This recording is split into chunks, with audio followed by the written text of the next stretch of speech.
ladies and gentlemen, comrades and friends, I take the floor after the representative of Palestine has made a speech, wailing speech, crying speech.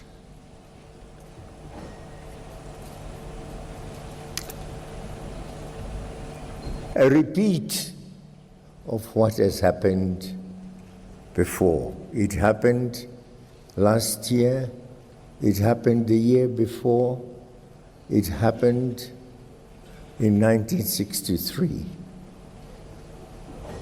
The voice of Palestinians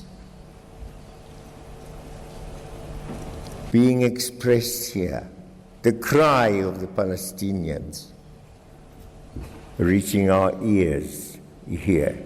For how long are we going to listen to the leader of the PLO? When shall we ever listen to the president of the state of Palestine? When shall that ever come, Mr. Ban Ki-moon? You are leaving us before the settlement of the people of Palestine. They are not settled yet. They are in a state which belongs, I don't know to whom, not free. Some other people building homes in what is supposed to be their state. Almost every day, someone is killed or disturbed or arrested. When shall this ever cease? All of us here are born out of the struggle for our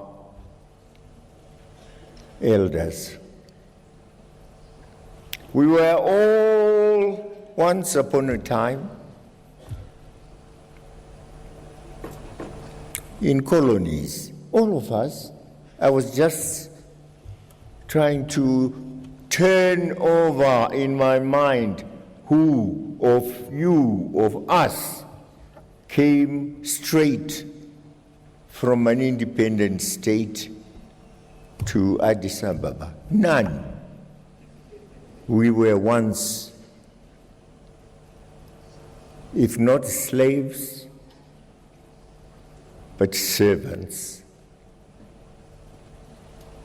of colonialists, servants of imperialists, colonized people, disadvantaged people. Today, yes, we may say, we are free, but our ancestors were not free.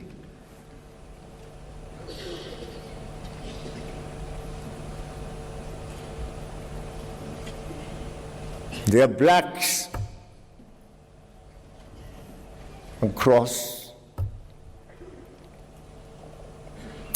the Atlantic. There are others who lie deep down the sea.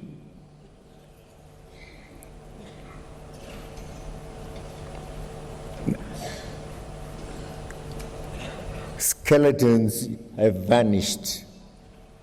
The oceans have worked on their skeletons. Our forefathers, as they were being dragged, going across.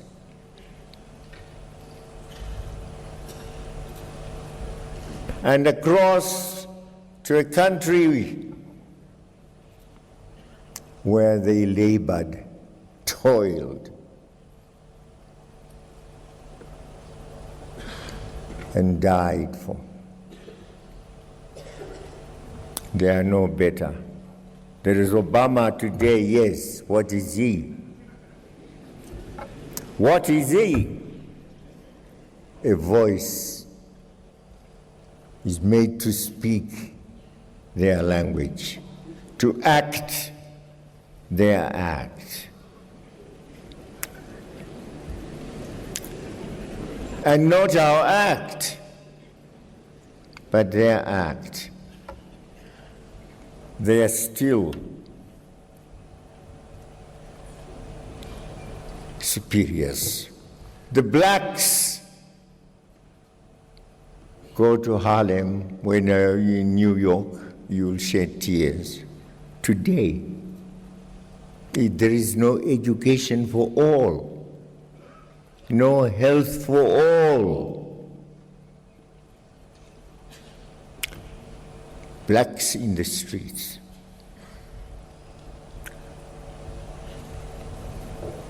And nobody seems to talk about it.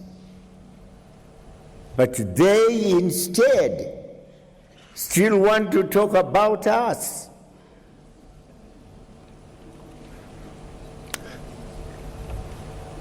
They are everywhere in Africa, if not physically, but through NGOs, through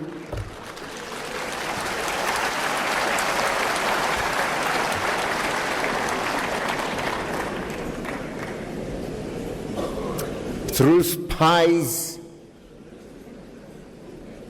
through pretenders who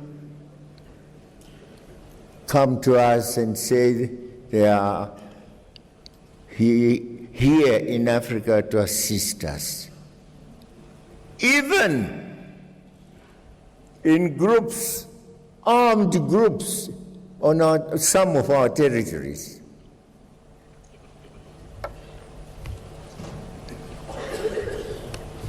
What help is coming from them? Regime change.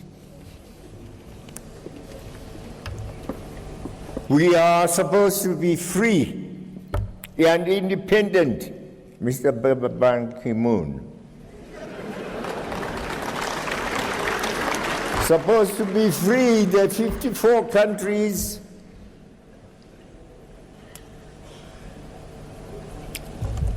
We come to the United Nations, it's ceremonial. Every year, September, we are there.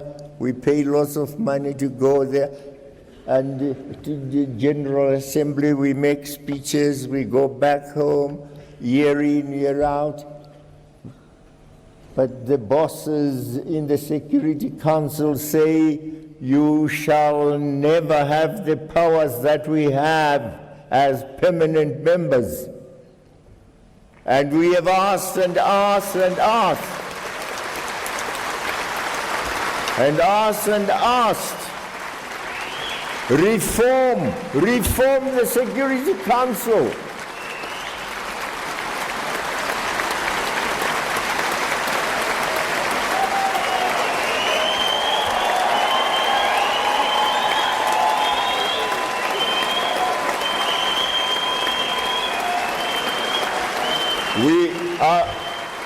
I want to tell you, Mr. Ban Ki-moon, you are a good man.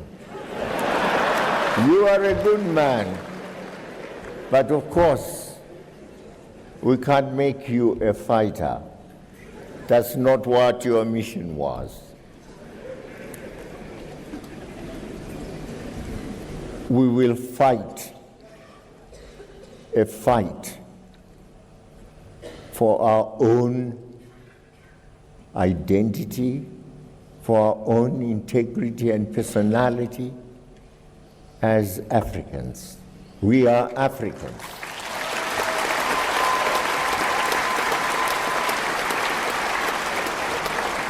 If we decide, as we shall certainly do so one of these days, that down within the United Nations, we are not members of it, others are real members of it, we are artificial members of it, and we can't continue to be artificial members of it. How can only a handful of people, in fact it's only America and the Europeans, those who say they are white-skinned, because they are white-skinned, anybody else who is not like us shall not have the power and strength, integrity that we have. If the United Nations is to survive, we must be equal members of it. Equal members who can say, when we go to the body, that we are now speaking truly as members with a voice that's understood, respected, and honored. But no, that's not it. We met in Swaziland some years back to discuss the reform of the United Nations, especially the Security Council. And we came up with KwaZulu consensus. We have said we want 2 permanent members with a veto if the veto is to continue, although we don't like that creature called the veto. But if the veto is to be retained, those members must also have the veto.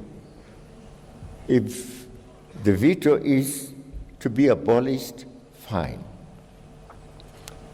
They shall be like others. But no, 2 members, 54 countries here. This is the body of respected people, the body of Africa.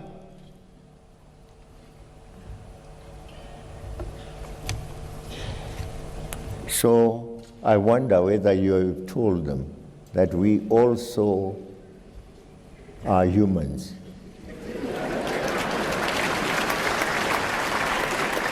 Tell them that we are not ghosts, that we also belong to the world, and the world part of the world called Africa. And Africans shall no longer tolerate a position of slavery. Slavery by any other name, by denial of right, slavery by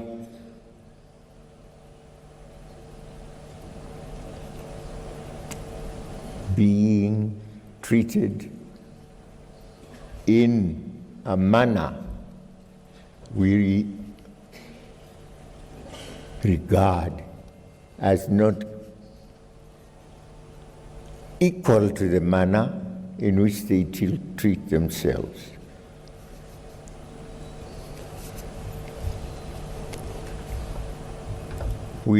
I hope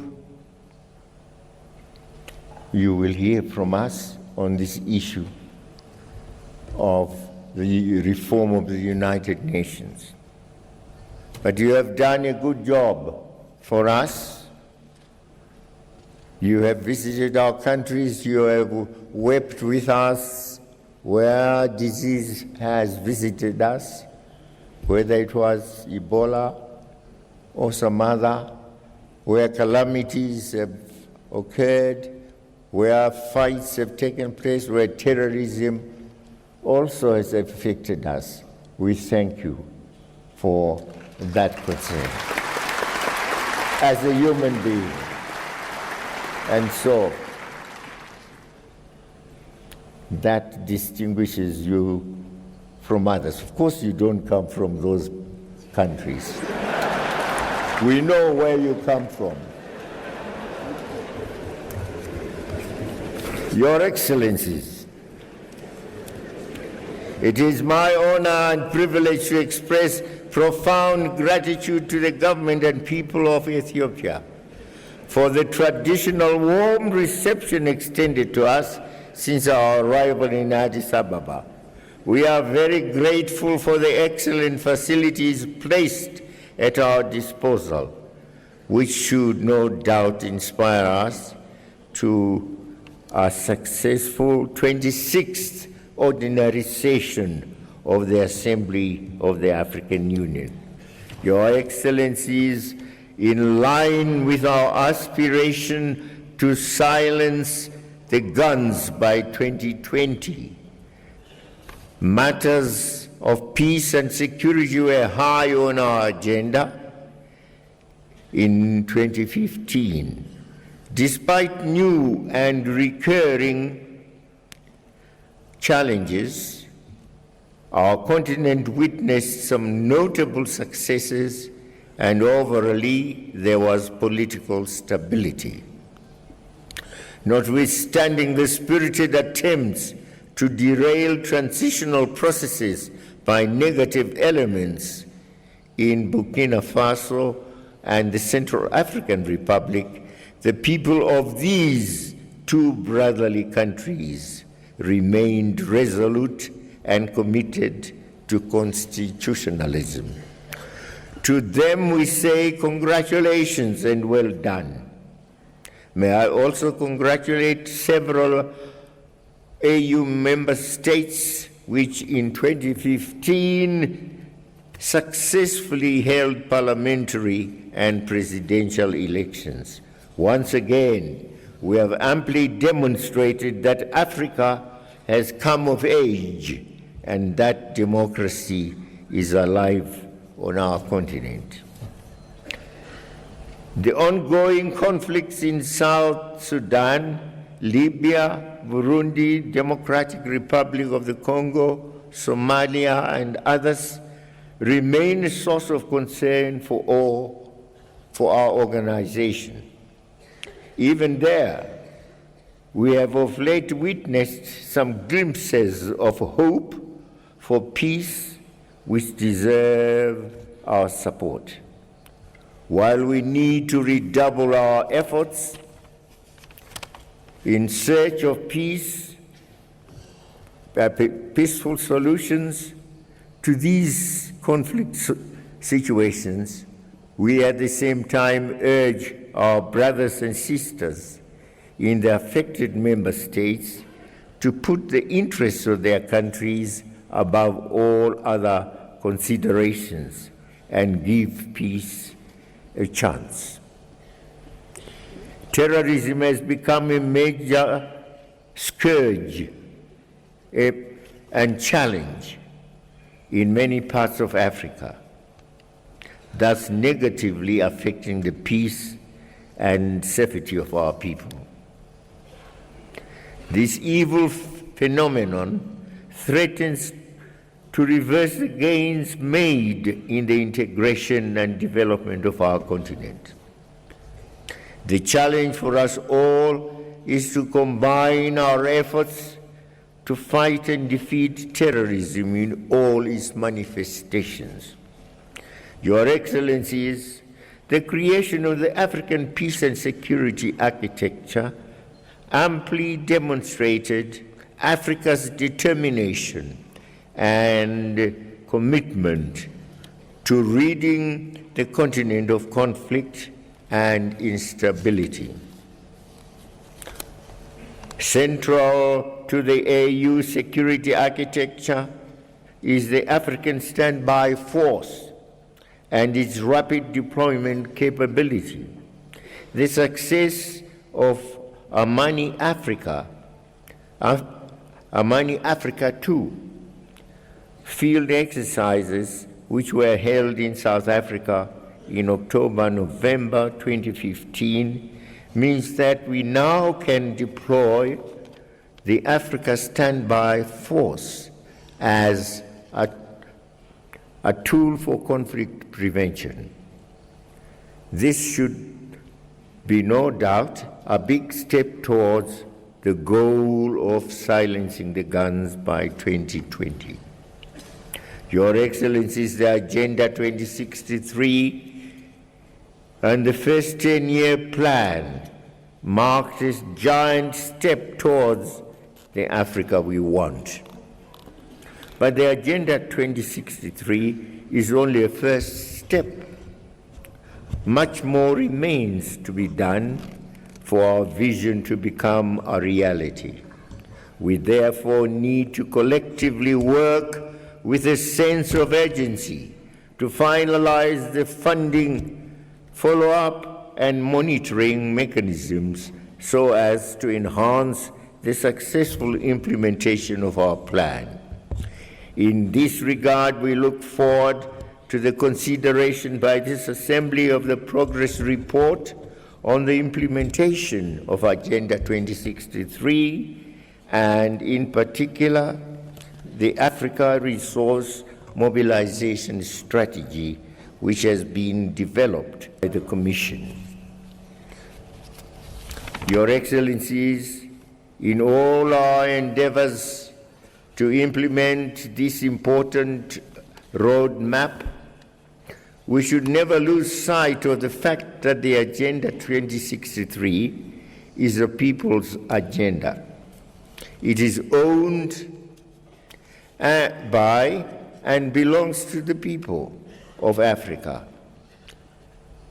The popularization of this blueprint at the continental, regional, and national levels is therefore of paramount importance and a responsibility for us all.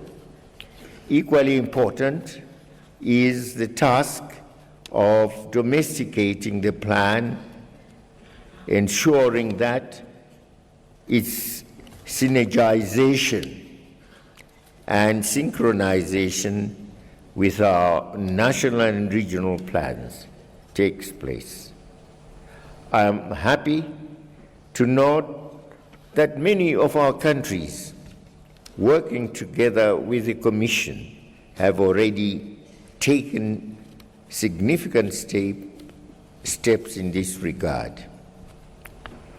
Your Excellencies, you will recall that our Assembly took a principled decision to progressively meet from our own resources the bulk of our budget in order to ensure and safeguard the ownership of the African agenda and processes by Africans.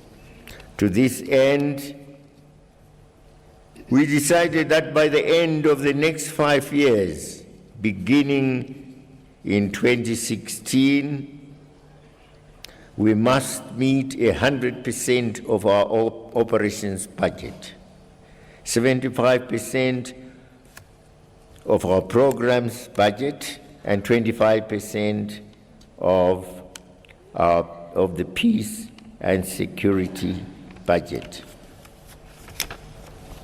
The implementation of this important decision would be a clear demonstration of our will and commitment to our organization.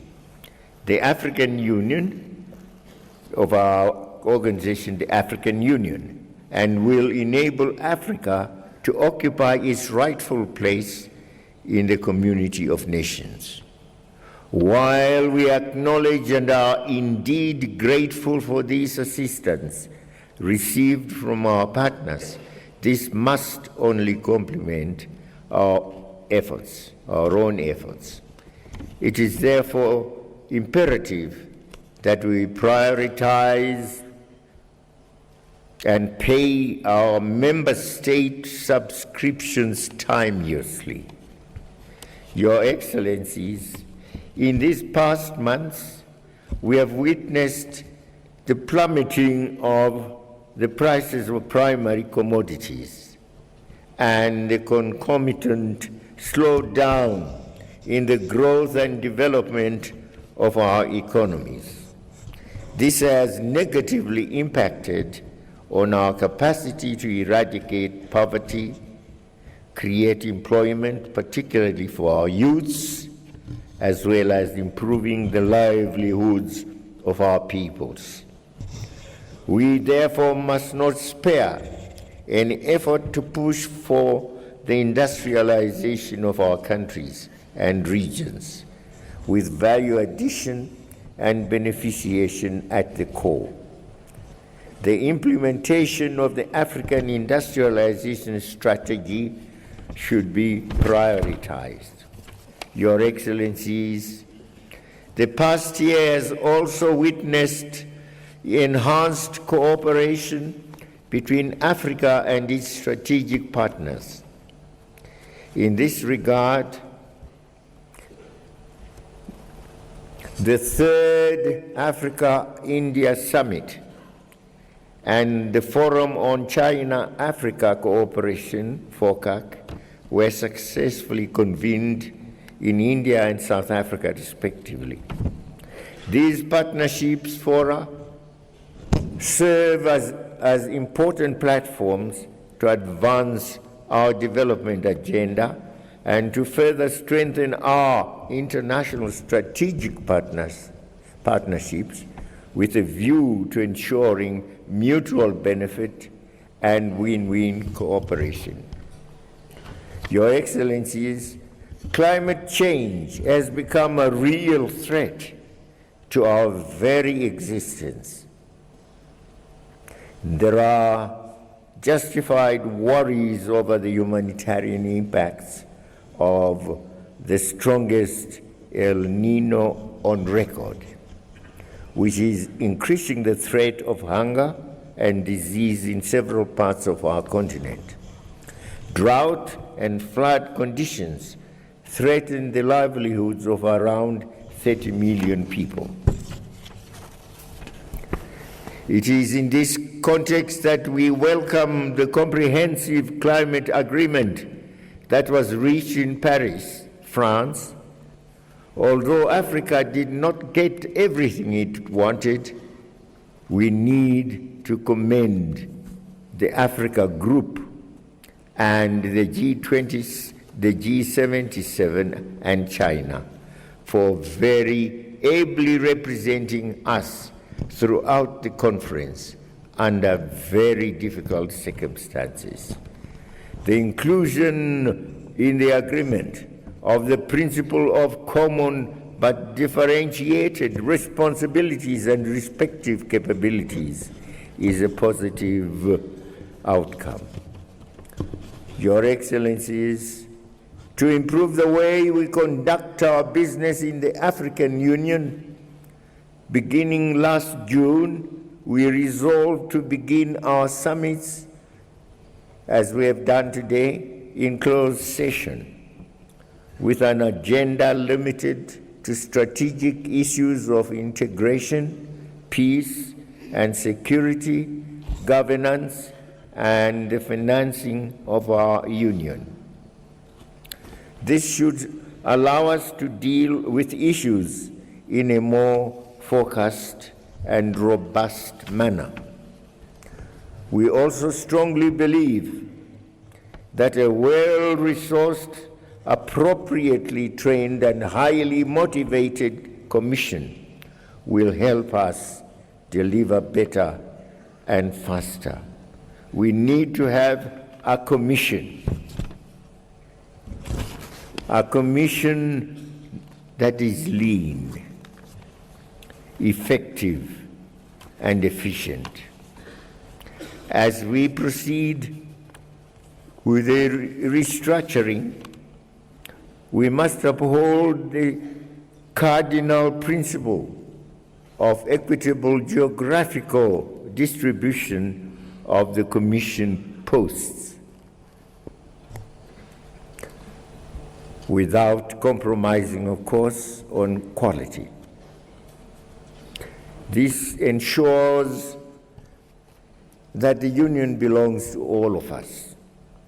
Your Excellencies, with regard to the need to adhere to common African positions it would be remiss of me not to mention disturbing dissonance among member states on the unresolved decolonization of the Sahrawi Arab Democratic Republic.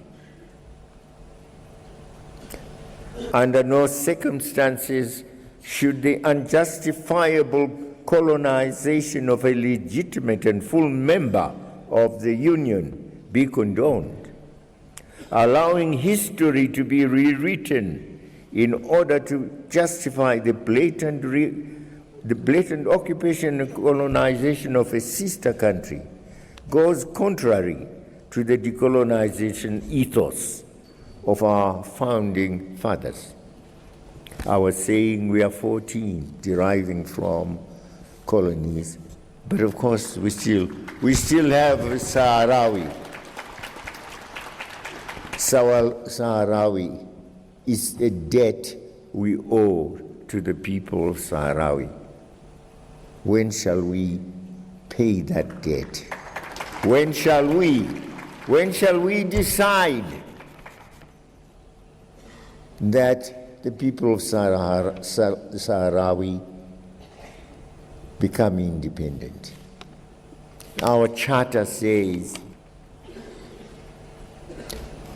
the colonial boundaries that we found in 1963 shall be the boundaries we respect.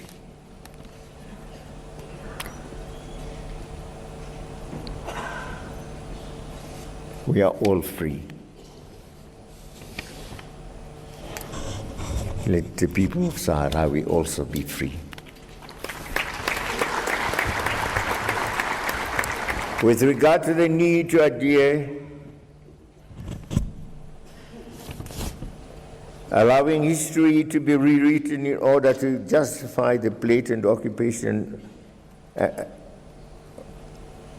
and colonization of a sister country, as I said, is what is happening in regard to the Palestinians.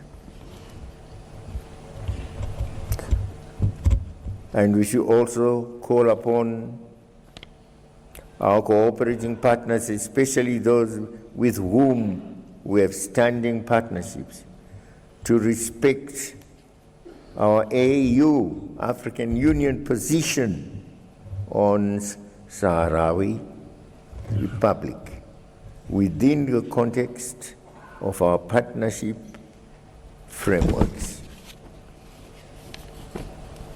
Similarly, I wish to express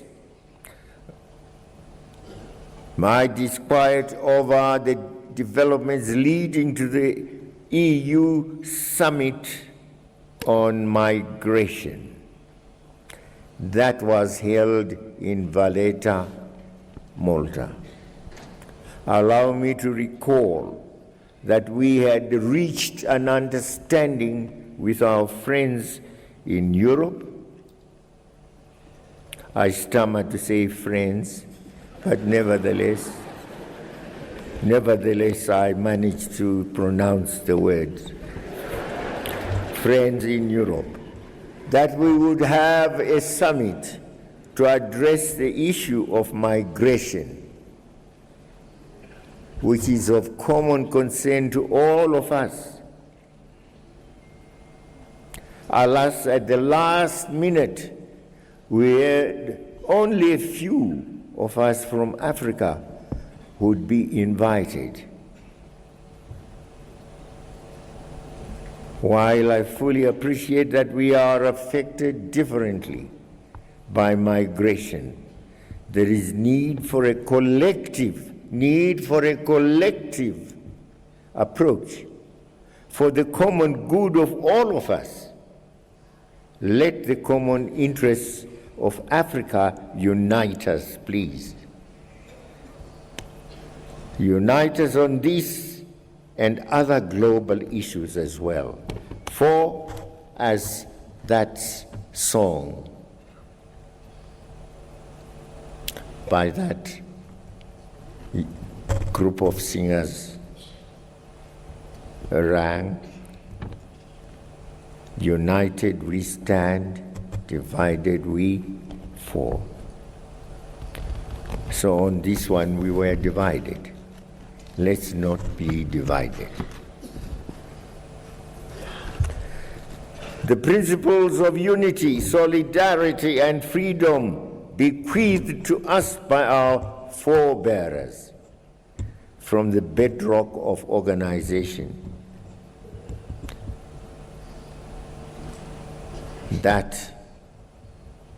those principles must continue to be our principles. We wouldn't be here if 1963 had not occurred. And I can tell you, even as we, as freedom fighters then, sought assistance in the South, it was not just in the South. I remember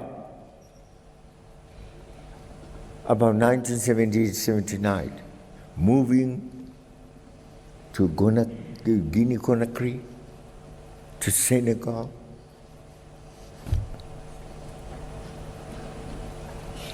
before getting to the OAU, just pleading for assistance, humanitarian, if it could be given us, assistance, military, of a military nature, if we could get it. And we were getting it here and there, those who could give. Algeria, training. Egypt of Nasser, lots of training.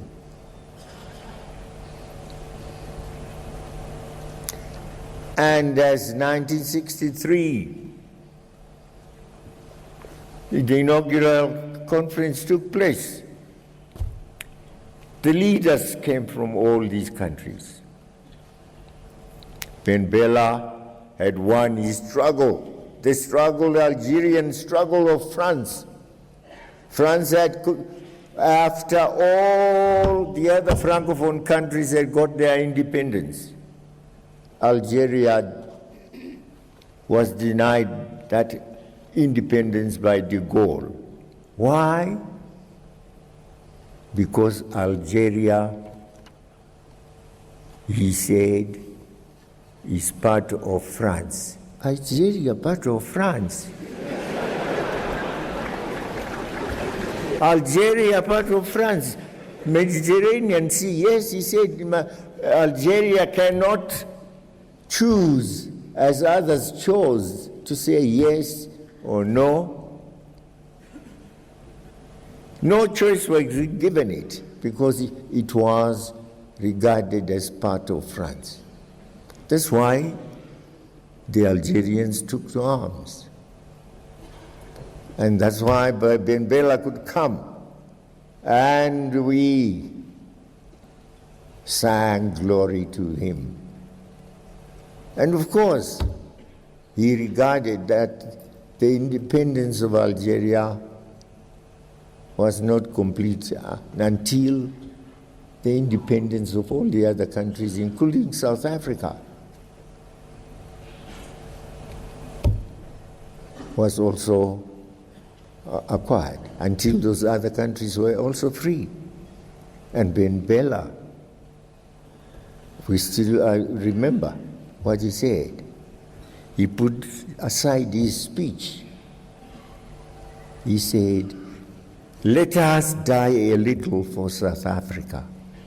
Let us die a little for South Africa." And we used to call it in our camps the die a little speech. The contribution made. So they are Groma, Ghana is not free until the rest of Africa is free.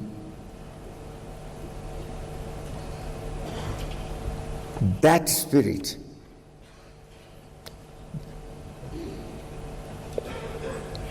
and those principles, unity, dedication, commitment, sacrifice, the givenness, that struggle is our struggle, should remain with us. That suffering of people in Liberia is our suffering. We should have said that.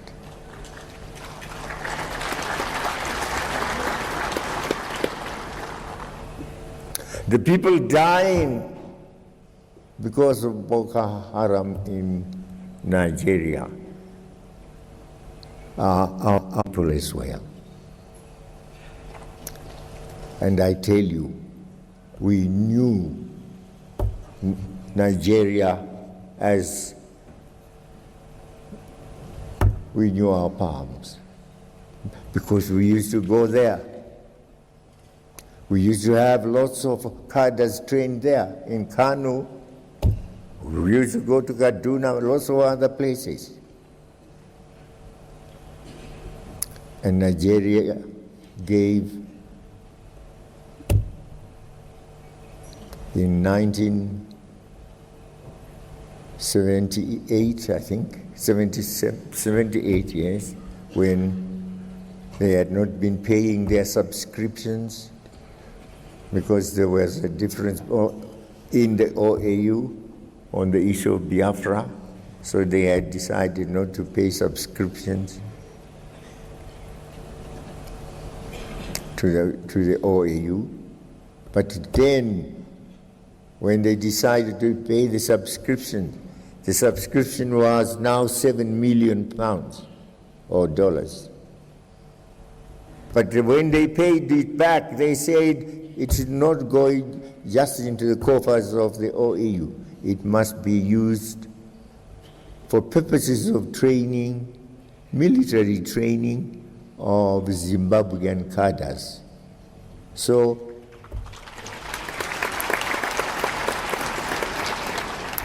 Gomo and I and Brigadier Gaba used to go to the camp to the base where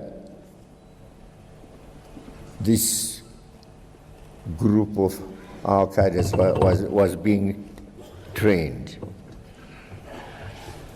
That is a contribution we made. I could give you other forms of contribution made. I will be, after this, I'll be talking about Hashim Bita, who headed the Liberation Committee established in Tanzania. And the Liberation Committee was meant to source arms for us. And all our liberation committees were there.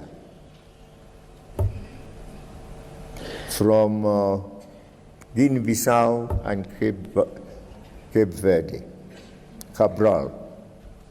We were all in Tanzania.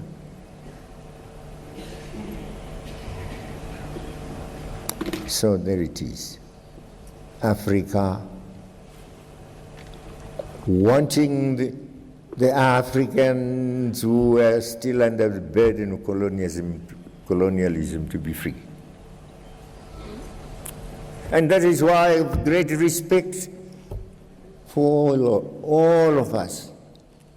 To me, you come to my country, it's your country. I go to your country, it's also my country. You can't chase me. You can't chase me and I can't chase you. That's it, the African spirit. We had to fight for it also. You had to starve for it, to sacrifice for it. And now you get some people still saying, because we are white and you're black, we can't give you the honor of equality in the Security Council. Nonsense.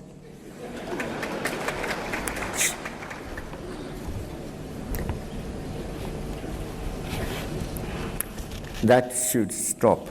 Mr. Bakimun, just tell them for the last time, just as a message that you have heard for the last time from here, that there should be real equality in the Security Council. We can't just be coming to the General Assembly to make empty, hollow speeches and go back home. Nobody takes care of all the concerns we express. No. And anyway,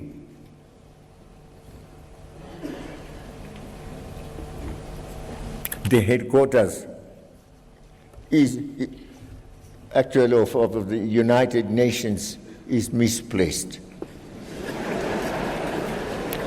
Where do you have most of the people? You have 1.2 million people in India, 1.3 in China, and Africa, we are getting to nearly 1 billion also. Now put us together, just these three, and then put those with the white faces and pink noses. Put them together as against us. How many are they, even man to a man? And do we allow that group should continue to harass us even in our independent countries? Regime change, Mugabe should not be there, we want someone else. The Creator was telling me the other day that he had been told that, oh no, your party, Chama cha Mapinduzi, had been in power for too long. You must now allow another party also to take over. Is that democracy? And that was coming from Europe. Tell them to shut their mouths.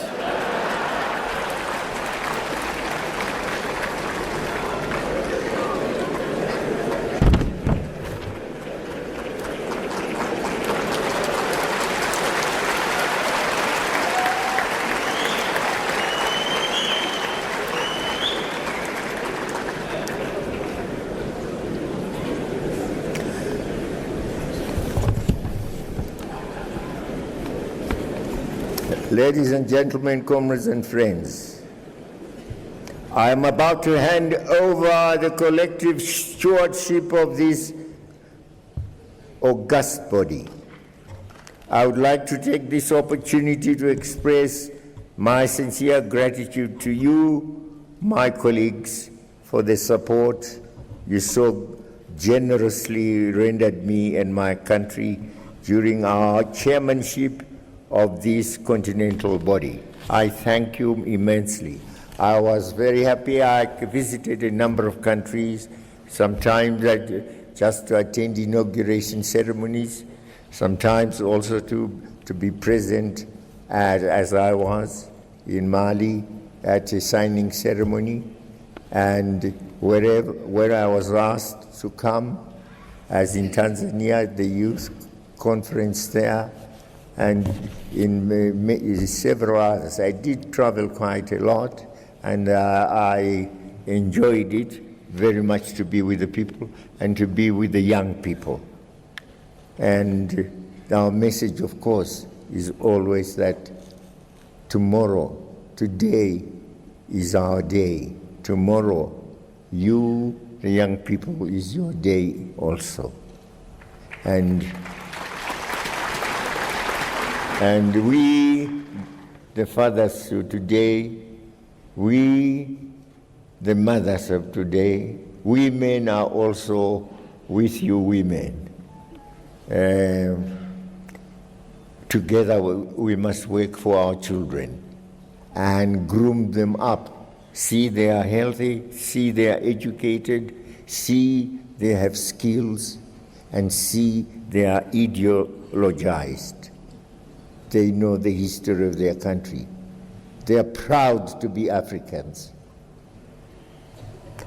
So let's bring our youth up. So it was really an honor to guide the work of our organization in the past year and make our own humble contribution towards building the Africa we want. In conclusion, I would like to reaffirm my unwavering support and that of my government to the incoming person, to my brother of Chad. I am confident that the Assembly will lend the incoming chair his full support. So the President of Chad, we wish you well. We wish you well, and whatever support you would want from me, I will still be there. I'll still be there until God says, come. Then I'll go and join the others. But as long as I'm still alive, I'll still have the punch.